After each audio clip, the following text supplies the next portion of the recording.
The conference room on the 14th floor had a view of the whole Austin skyline, and my father used it the way he used everything as a backdrop for himself. He stood at the head of the table in his charcoal suit, the one he wore when he wanted to look like a man who had already won. The glass walls caught the afternoon light. His CFO, his board members, his investors, they all had their eyes on him. Coffee cups steaming, pens ready.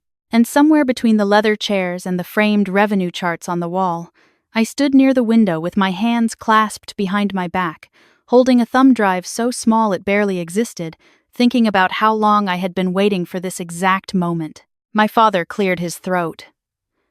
"I want to thank everyone for coming," he said. "What I'm announcing today has been years in the making." My brother caught my eye from across the table and gave me the smile he always gave me in rooms like this. The one that said, "You can stay, but you won't matter." I smiled back. 4 words moved behind my teeth, slow and quiet, the way a tide moves before it takes the shore. "You have no idea." I kept them there. I had learned, a long time ago, that the most powerful thing a woman can do in a room full of people who underestimate her is wait. So, I waited. My name is Claire Ashworth. I am 31 years old, and for 8 years I ran the operational and financial backbone of Ashworth Industrial, my family's manufacturing company, built by my grandfather in the 1980s, grown by my father into something worth approximately $42 million on a good quarter. We made precision parts for aerospace and automotive clients. Nothing glamorous, all margin, all logistics, all relationships that took a decade to build and could collapse in a single broken contract. I knew every client by name. I knew our debt ratios, our supplier lead times, our compliance filings. I had negotiated our 3 largest contracts personally, flying to Detroit, to Huntsville, to Long Beach, sitting across from procurement directors and speaking their language until they signed. I had restructured our line of credit in 2021 when the supply chain nearly swallowed us whole. I had stayed in the office until 2 in the morning on nights my brother was at dinner with people he called networking. My brother's name is Derek. He is 36. His title for the past 4 years has been Chief Strategy Officer, a role my father invented for him after Derek's own startup failed quietly and expensively. His actual contribution to Ashworth Industrial was a rebranded logo that cost us $18,000 and a new espresso machine in the break room. But he was charming, and he was tall, and he had our father's jawline, so my father looked at him and saw legacy. He looked at me and saw function. I don't say this bitterly. I say it because it is accurate, and accuracy is how I survive. The first time I understood what I was to my father, I was 24 and had just closed our contract with Meridian Aerospace. It was the biggest deal the company had landed in a decade. I drove straight from the airport, walked into his office, still in my travel clothes, and slid the signed agreement across his desk. He looked at it for a long moment. Then he said, "Good. Send a copy to Derek so he can announce it at the investor call." He picked up his phone.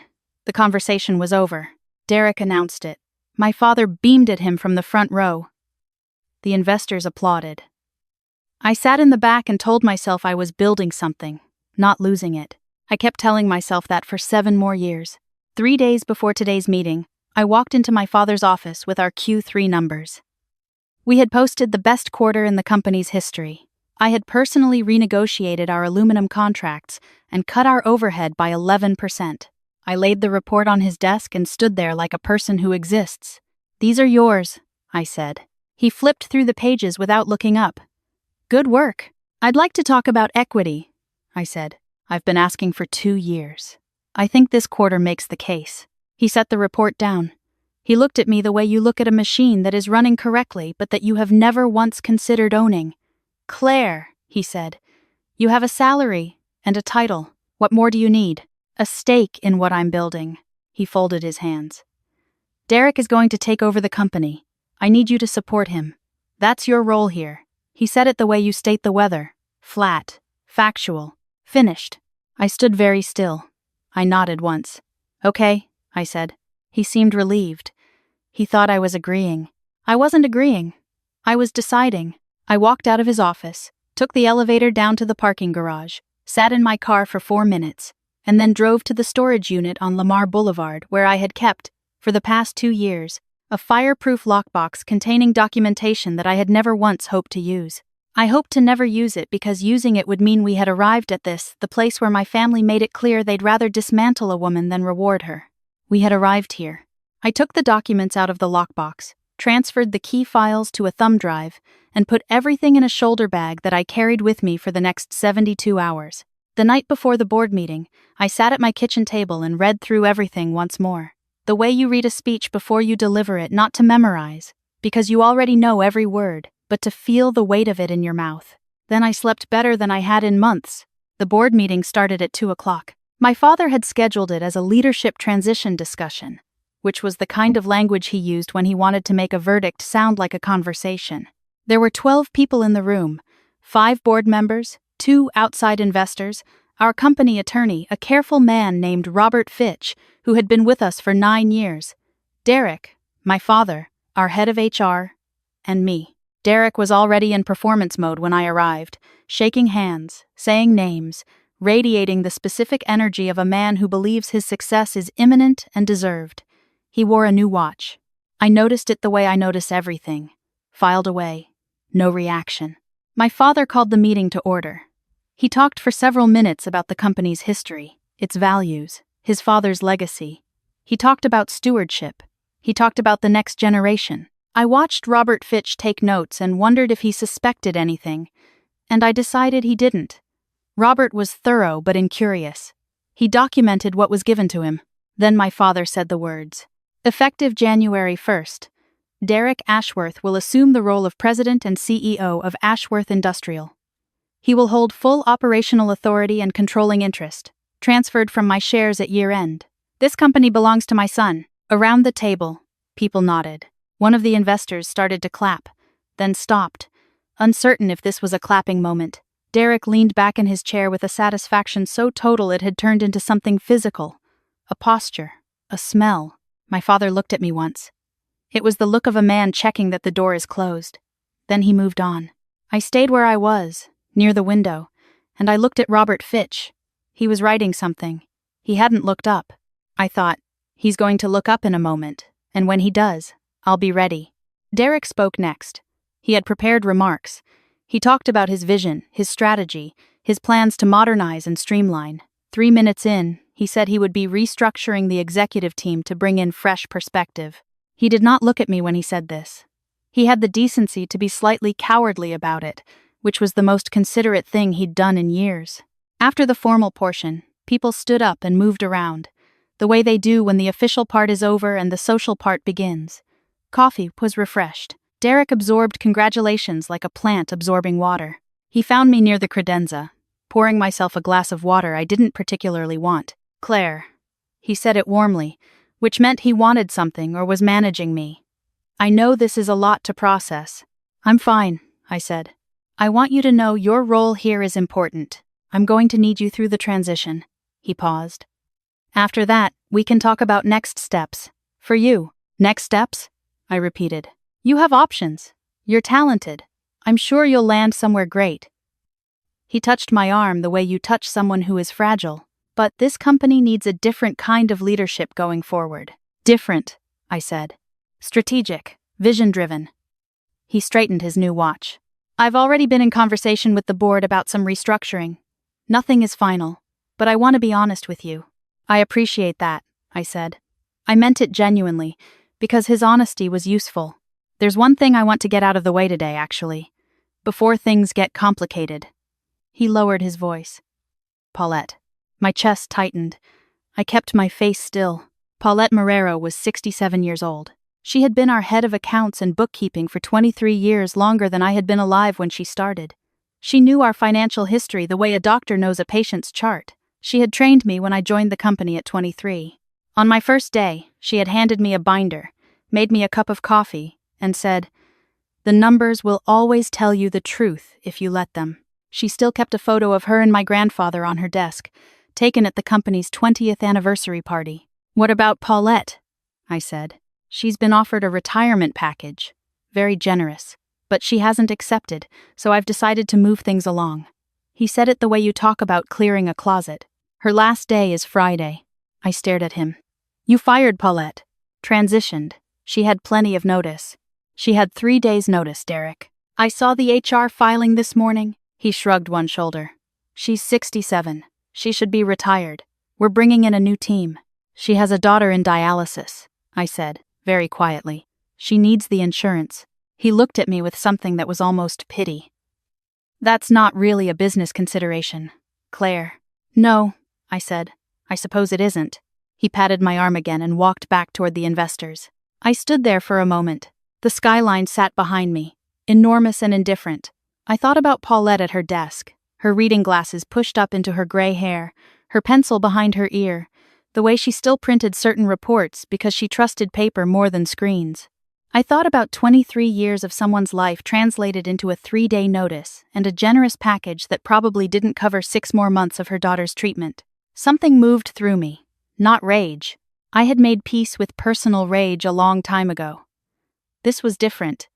This was the specific clarity that arrives when someone removes the last reason to be patient. I set down my water glass. I crossed the room to where Robert Fitch was packing up his leather portfolio. Robert, I said, before you leave, there's an administrative matter I need to bring to the table. He looked up. Something in my voice made him pause, the way animals pause before weather changes. Of course, he said carefully. I raised my voice just enough to carry. I apologize for the interruption. But there's a documentation issue that affects the transfer of shares my father just announced. The room stilled. My father's head turned. Derek stopped mid-sentence with one of the investors. I took the thumb drive from my pocket and walked to the presentation screen at the far end of the room. I plugged it in. The files appeared. 2 years ago, I said. Ashworth Industrial carried a significant debt load from our 2021 restructuring. The primary creditor was a holding entity called Clearwater Capital Partners. I pulled up the first document. Clearwater Capital Partners is a private LLC registered in Delaware. I pulled up the second. I am the sole member of Clearwater Capital Partners. The room was very quiet. Robert Fitch moved closer to the screen. His face had gone the particular pale of someone whose professional composure is working very hard. He read the document. Then he turned and looked at my father with an expression I had never seen on him before. My father stood up. Claire, the debt totaled $6.8 million, I continued. I acquired it from the original creditor at a discount in March of 2022, when the company was illiquid and the bank was motivated to exit. I have held it since. At the time of acquisition, I disclosed my intent to restructure the terms in writing to the original lender. I did not disclose it here because I was waiting to see whether it would become relevant. I looked at my father. It has become relevant. This is Derek started. A standard debt-to-equity provision, I said. In the event of a controlling interest transfer, Clearwater Capital Partners holds the right of first conversion. I can convert this debt to equity at the agreed valuation before any share transfer is finalized. I pulled up the third document. That conversion would give me approximately 38% of outstanding shares. Combined with the 7% I already hold from my grandfather's original gift, that is 45%. My father's proposed transfer to Derek represents 43%. Robert Fitch sat down in the nearest chair. He read the documents in my father's direction and said, in the measured tone of a man who has just understood something significant, Gordon, these are enforceable. My father moved toward me. You did this behind my back. I did this with my own capital, I said. Legally, transparently, to everyone except the people who would have stopped me. You don't have that kind of money. I have been paid a salary by this company for 8 years, I said. I have spent very little of it. I also sold the condo I bought in 2019, and I took a personal loan against my future equity position, which, as of this document, exists. I let that land. The conversion was filed this morning. Robert has the confirmation in his email. He just hasn't checked it yet. Robert checked his phone. His expression confirmed what I already knew. Derek slammed his hand on the table. The sound was louder than he intended. You can't do this. You don't have the authority. The document gives me the authority, I said. You can review it with your own attorney. I'd recommend it. This is fraud, he said. Debt acquisition is not fraud, I said. I have a securities attorney who reviewed every step. Her number is in the packet. My father's voice dropped to something underneath anger, a register I recognized from childhood as the sound of him trying to recalibrate. Mara Claire, we can discuss this privately. Whatever you think you've been denied, we can fix it. This is family. I looked at him for a long moment. I thought about every time I had sat in his office and laid something I'd built on his desk. Every time he'd picked it up without looking at me. Every year I'd been asked to be the engine in a machine that belonged to everyone else. You told me my role was to support Derek, I said. That was 3 days ago. You've had 8 years to tell me something different. Claire, I'm not here to dismantle the company, I said. I want to be clear about that. I am majority stakeholder as of this morning, which means the transfer to Derek cannot proceed as announced. What happens next is a board matter. I turned to face the full room. I'd like to propose a shareholders meeting within 30 days to determine the governance structure going forward. In the interim, all executive authority remains with the current operating structure. I paused, which means me. One of the outside investors leaned toward the other and said something quietly. Robert Fitch was typing on his phone. Derek was standing very still, the way tall men stand when they've lost the room and haven't figured out a new strategy yet. My father sat back down. He looked at me with an expression I had never seen on him before. Not anger anymore. Something smaller than anger. Something that had the shape of a man confronting a thing he built that turned out to be bigger than he planned. You planned this, he said. I prepared for this, I said. There's a difference. I didn't want to use it. I wanted to be given a fair stake in what I helped create. That's all I ever wanted. My voice stayed even. You made a different choice. Multiple times. He didn't answer. There wasn't really an answer. I picked up my thumb drive. I'll expect everyone's availability for the shareholders' meeting scheduling. Robert, my attorney will be in touch by end of day. I looked at Derek. The restructuring you discussed is on hold. Paulette Marrero's termination is rescinded. Her benefits continue. Derek opened his mouth. I'm majority stakeholder, I said simply. That's not a discussion. I put the thumb drive back in my pocket. The room had the particular silence of people recalculating, that specific cognitive stillness when a story everyone believed turns out to have been the wrong story all along. I walked to the door. My heels on the hardwood were the only sound. Before I reached it, one of the board members, a woman named Sandra Cho who had joined the board 2 years ago and who I had always suspected was paying closer attention than she let on, said, Claire, I stopped. I'll support the shareholders meeting, she said. And I'll be reviewing the financial records of the past 3 years. She glanced at my father. In full. I nodded at her. Thank you, Sandra. I walked out. The elevator was empty. I pressed the lobby button and watched the numbers count down and let myself breathe, really breathe, the kind of breath that starts in the back of your ribs and fills something that has been compressed for a very long time. My hands were not shaking. I had expected them to shake. They didn't. They were just hands, at the end of a day that had been 8 years in the making. Paulette was at her desk when I came through the accounting department. She had a box next to her chair not fully packed, but started. Her reading glasses were on. The photo of her and my grandfather was still on the desk, turned slightly, like she'd been looking at it. She looked up when she heard me come in. Her face did something complicated. Sit tight, I said. You're not going anywhere. She stared at me. Claire. Your position is being reinstated. The termination is void. I sat down in the chair across from her desk, the same chair I'd sat in 100 times asking her questions about vendor reconciliations and quarterly closes. I'm sorry it got this far. I should have moved sooner. She took her glasses off. She pressed her fingers against her eyes for a moment, and I looked away to give her the privacy of it. When I looked back, she had put her glasses back on and straightened the photo on her desk. What did you do? She said. Something I should have done 2 years ago, I said, when I stopped believing they'd do the right thing on their own. She looked at me for a long time. Then she said, Your grandfather would have given you the company. I didn't trust myself to answer that directly. I know, I said. I know he would have. I left her to unpack her box. That evening I drove home through Austin traffic, windows down, the warm air moving through the car, and I thought about my father sitting at the head of that table announcing the shape of the future as though the future were a thing he owned. I thought about Derek and his new watch and the way he said, You have options, as though he were doing me a courtesy. I thought about the particular loneliness of spending 8 years being excellent in a room where excellence was only valuable if it belonged to someone else. I didn't feel triumphant. I want to say that clearly because people expect triumph in a moment like this. A swell of something cinematic. What I felt was tired and very quiet. The way you feel when you finally put down something heavy that you've been carrying for so long you forgot you were carrying it. My phone rang 3 times on the way home. My father, twice. Derek, once. I let it ring. The 4th call was Sandra Cho. I answered. "I've been looking at the Q3 report," she said without preamble. "The Meridian Aerospace contract, the overhead restructuring, the credit renegotiation in 2021. All of it has your fingerprints." "Yes," I said. "How much of Derek's strategy presentations were built on your analysis?" I considered the question. "Most of them," I said. "Some of the slides. He rewrote the wording."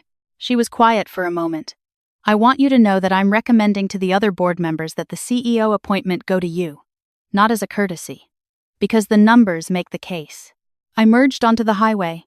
The skyline shrunk behind me in the rearview mirror. "I appreciate that, Sandra. It won't be unanimous," she said. "Your father will push back." "He can push back," I said. "He's a minority stakeholder now." She made a sound that might have been a laugh. "Yes," she said. "He is." A pause. "You planned this very carefully." "I prepared very carefully," I said. "I was hoping I wouldn't need it. And yet, we said goodnight. I drove the rest of the way home in the quiet. 3 weeks later, the shareholders' meeting confirmed what Sandra had proposed. I was named president and CEO of Ashworth Industrial, effective immediately. My father retained his minority position but stepped back from day-to-day involvement. Derek's CSO role was eliminated. He was offered a consulting engagement on a project basis, which he declined, which was probably the right decision for everyone. On the day of the announcement, I walked through the accounting department and knocked on Paulette's open door. "I have something for you," I said. I handed her an envelope. She opened it. Inside was a letter confirming her enrollment in the company's executive health plan full coverage, including dependents. She looked at it for a long time. Her daughter's name was Isabel. Paulette had a picture of her on the desk next to my grandfather. She started. "It should have been the standard package all along," I said. "We're updating the benefits structure. But I wanted you to have the confirmation today." She folded the letter carefully and put it back in the envelope and held it with both hands. "Go home at 5 o'clock, I told her. "We both have a lot of work ahead of us. Rest while you can." She laughed, and the laugh was so genuine it moved something in the room. I walked back to my office, with the view of the Austin skyline, the city laid out like something I was only now learning to see, and I sat down and opened my laptop and began the work that I had always been doing, except that now, for the first time, my name was on the building too. That night I ordered takeout and ate it at my kitchen table and did not think about what I had lost, because there was no version of what happened where I lost. What I lost was the illusion that my family would, eventually, see me correctly. And losing an illusion is not the same as losing something real. What was real was the signed resolution in my desk drawer. The 45%. Paulette's laugh. Sandra's voice on the phone saying the numbers make the case.